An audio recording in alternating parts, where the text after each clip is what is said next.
बोलो बोलो रामेश्वर नाथ की।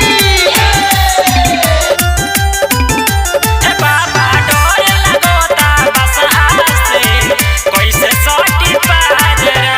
Music by Mantu Mani. Presented by WR Music. आईनी जब से देव घर घर में हमारे बाबा नजारा। आईनी जब से देव घर घर में हमारे बाबा नजारा। हे बाबा हे बाबा हे बाबा डोर लगोता बसा से कैसे सोटी पाजरा। हे बाबा डोर लगोता बसा से कैसे सोटी पाजरा। आईनी जब से देव घर घर में हमारे बाबा नजारा। आईनी जब से देव घर घर में हमारे बाबा नजारा। हे बाबा हे बाबा हे बाबा डोर लगोता बसा से कैसे सोटी पाजरा। हे बाबा डोर लगोता बसा से कैसे सोटी पाजरा। बोलिए नाथ की नाथ की। हे बाबा डोर लगोता बस हासे कैसे सोटी पाजरा।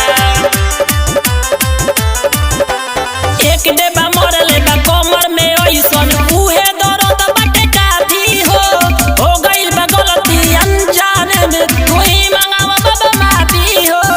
तू ही मंगावा बाबा माफी हो। एक डेबा मरले बा कमर में ओइसन उहे दर्द बाटे काफी हो गइल बा गलती अनजाने में तू ही मंगावा बाबा माफी हो।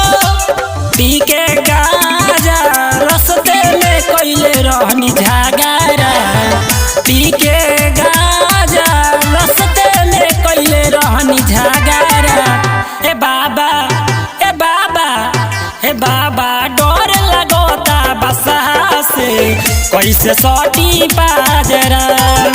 हे बाबा डोर लगोता बसा से कैसे सोटी पाजरा।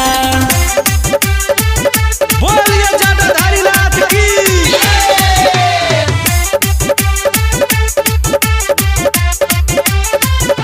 हे बाबा डोर लगोता बस हासे कैसे सोटी पाजरा।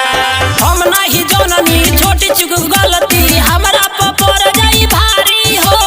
भूषण प्यारे अदस दीवाना चल गइले कके जलधारी हो। चल गइले कके जलधारी हो। हम नहीं जननी छोटी चुक गलती हमरा पर जाई भारी हो। भूषण प्यारे अदस दीवाना चल गइले कके जलधारी हो। थोर थोर का पोतानी बरसत बादरा। थोर थोर का पोतानी बरसत बादरा।